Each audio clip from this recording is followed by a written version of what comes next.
This video is about you. Yes, you, the player. You want to learn strategy? Do you want to show AutoResolve that it is absolutely full of it? Well, stick around. I'm Sophis, and I'm here to talk about strategy. Not just how to do well with a certain unit or race, because at the core of Total War, your success depends on what resources you can acquire, and those resources rely on what moves you can make. Most of the time, this means fighting a tough battle, spreading your forces, or fighting with a less than ideal army. So this won't be just about a specific way to go about doing battle, but rather a mindset, as well as skills you can hone to be better overall. But I understand there's also a simpler side to this. We're here for the big monsters and the epic-sized battles. We want to go all out with the shiniest, strongest units and just watch it play out. It's a reward for all our effort. Well, I'm here to make your journey there more enjoyable. While I have your attention, here's a little diplomatic offer. You get entertainment that also tries to teach you tips and tricks, and I get to see number go up. Just don't expect me to play on legendary or very hard. That's reserved for my dead pirate boys. I did it just to prove how much I love them. So, let's talk about difficulty first then. Yes, of course, your campaigns will be more difficult if you play in the higher settings.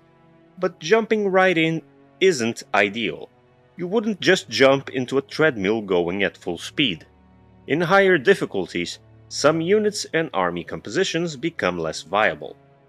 This comes from the enemy fielding better armies, their units having better stats, as well as other buffs the AI usually gets. The point is, if you're just looking at those difficulties as the standard, you're neglecting looking at units and strategies that underperform on those difficulties. It isn't wrong to do, but it is like skipping a step. Yes, your low tier melee spam won't be as effective, and some units are innately weak, like the Carrion. That doesn't mean you shouldn't try them out, because the game isn't just about fielding thunder barges, hailstorm rocket batteries, or dragons. You get better once you have the capacity to still find some use in those low tier or bad units. That doesn't mean spamming them, but it means getting familiarized with it. For instance, bats are terrible. Whether counts or coast, they don't really do much, but they fly, are easy to replace, and you can play risky with them because they matter less than your higher value units. Think about it. Who do you want being shot at? Felbats or your deck gunners? Even if you can't take out a unit with them, you can distract, split, and misdirect your enemy with it. So when you have the enemy ranged unit busy with your trash unit, your more important units are moving in, not being shot at, and making decisive moves. The bats will never get the credit for the kills on the end screen, but they did play some role.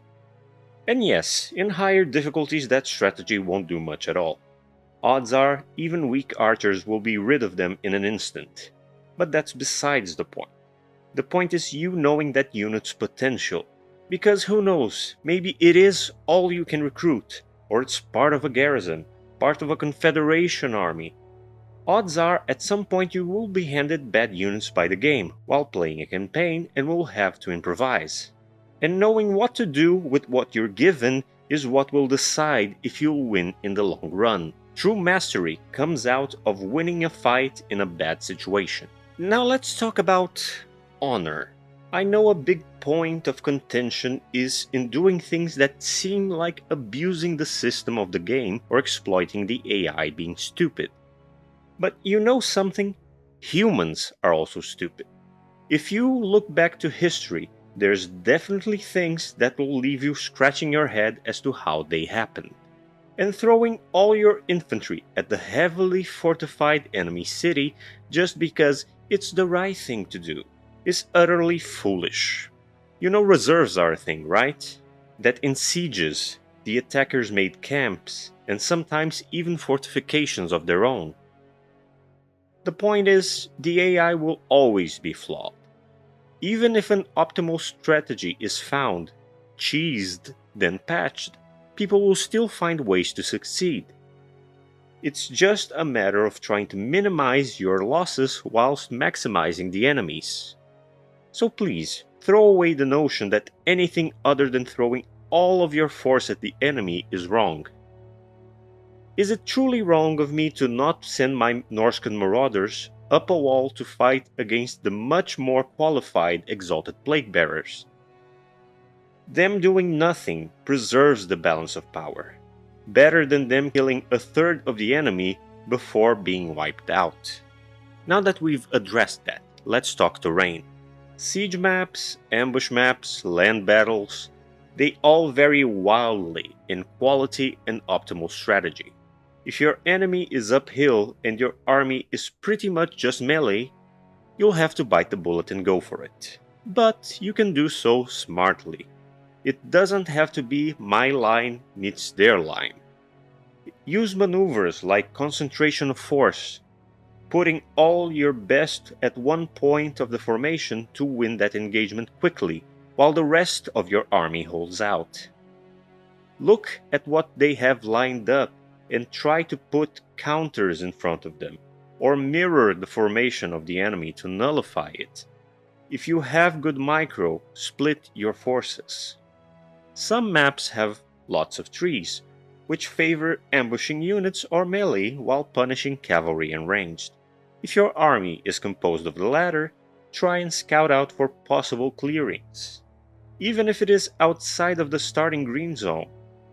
In the long run, it's worth the temporary vulnerability for an overall better positioned battle. And in the matter of ranged units, always be mindful that the priorities invert depending on whether they are archers or gunpowder units.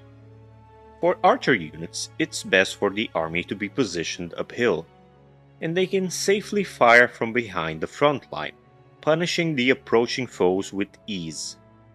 For gunpowder units, always zoom in and look closely at the terrain. If you can't see the foe from your unit's height, neither can they, and thus they can't fire. In these cases, it's actually better to set up downhill. Sure, your melee front line will have a slight disadvantage, but this means your gunpowder units can shoot safely from behind the front line and more quickly dispatch the foe. Also, when you don't have that available, don't be afraid to create small gaps in your formations for your gunpowder units. However, be careful as sometimes the enemies can pour in, even though they might be just a few. Thus, in maps, always be on the lookout for hills, cliffs, and inclines. Don't be afraid to box in your army and get surrounded, or to have a more narrow front line for the sake of protecting your backline from cavalry flanking. And admittedly, sometimes a map is bad enough that you will have to corner camp. I know what you're thinking, but if I'm fielding a gunpowder army and the only downhill position is at the corner, you better believe that I'm going for it.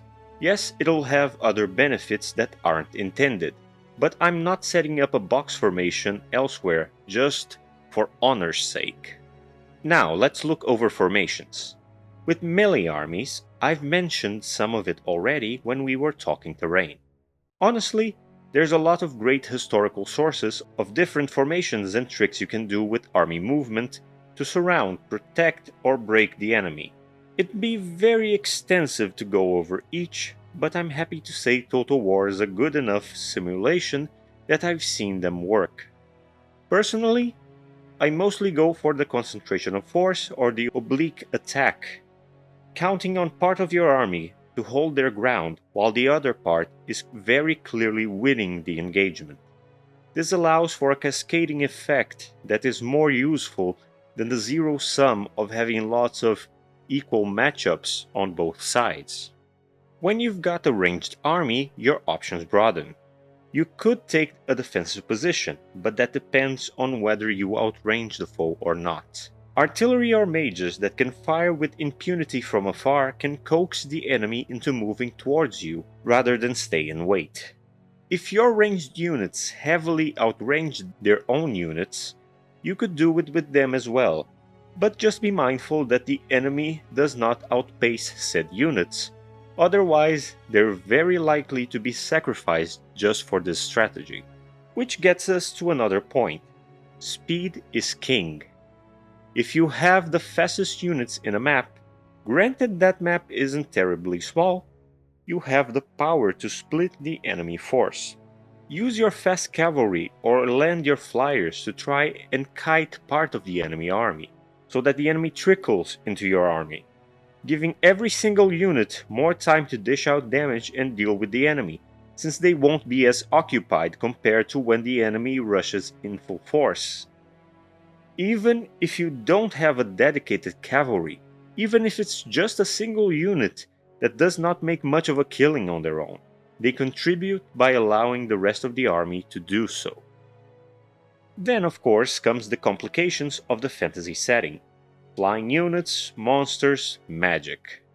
For all those things, usually what works is the simplest approach.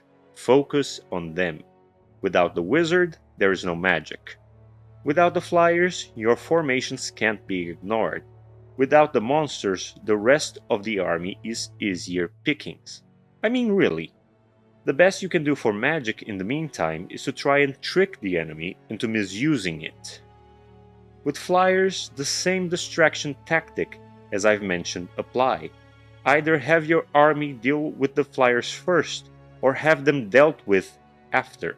And if your enemy is mostly monsters like the ogres, come prepared with as much anti-large as you can field. That's about what you can do to compensate for their difference in mass and size. If you don't have the tools to deal with the enemy, your best tactic is avoidance. Failing that, you have to try to deal with the things within the enemy army that you can deal with. Is Vlad too hard to kill? Well, wipe out the rest of his army to try and army loss him. Even if it comes to fighting him later, it will be much easier once nobody else is around. And now let me go over campaign. We all have our ideas of the perfect armies we want to field, but the early game doesn't allow that. Both the economy and availability of units forbids it. If you're already employing the tactics I've gone over, here's what you need to know. Don't be lazy. Let yourself be lazy after you've earned it. Fight the easier fights if it means sparing your army's damage. Because the way auto-resolve works, it can be a death by 1,000 cuts, and that definitely influences you in the long run. When you run into a fight where you do have to fight manually, you will have weakened forces. And instead, if you keep sparing them the damage, the very same fight can even be auto-resolvable. And if it is the last big fight you will have to do for a few turns, then by all means, auto-resolve away. That's when you get to be lazy. Sometimes you'll have no choice either way, and you'll have to fight in a huge battle.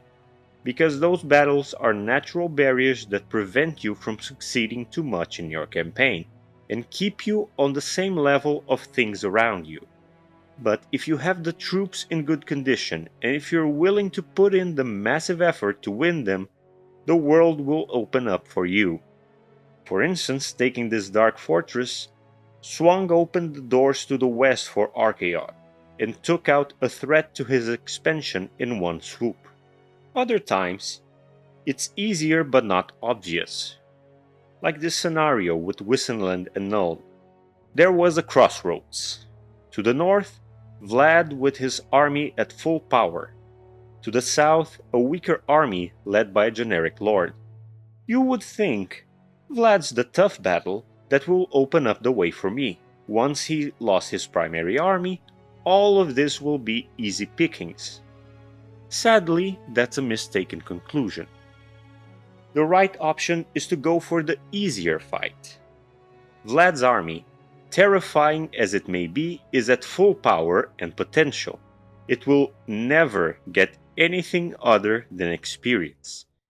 The weak army, however, will be getting bigger and bigger each turn while you're off fighting Vlad. Now your army's much more spent from fighting Vlad, and the easy fight is not so easy anymore. You take it on, and now you're more exhausted. By that time, Vlad is back with a third army. The right call is to make his biggest strength his weakness. Leave his army with nothing to engage. Break down his weaker armies and go straight for his capital while running circles around him. In this campaign, I did just that, and when the time came to beat Vlad on a direct fight, I could auto-resolve it. No headache in having to spend a long time trying to take him down. He was a minimal risk by that point, and I had taken away from him the means to make a proper recovery. By turn 20, we were looking at a fully conquered Sylvania. Plenty of schematics and an open-ended option to go fight any other foe that I wanted to with ease. No other elector counts were confederated, as earning their territory also means earning their problems. Sometimes less territory can be more, just like how not engaging the powerful foe can be the more meaningful decision to win. So I hope in this I managed to give you examples and tips that let you see what I mean by the strategy beyond simply units or fighting battles, that you can keep your eye out for opportunities and to not just be lazy or try to repeat what works when sometimes a different approach can open up new venues. I realized this was a very broad catch-all sort of video, but I wanted to go over a lot of the basics whilst trying to keep it succinct. If you'd like me to go over anything else in more detail, please tell me below.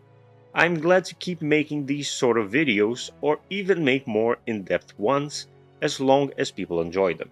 That's all for today, until the next video, and I hope you're having a great day. Just please remember the diplomatic offer. I'll be very thankful if you do.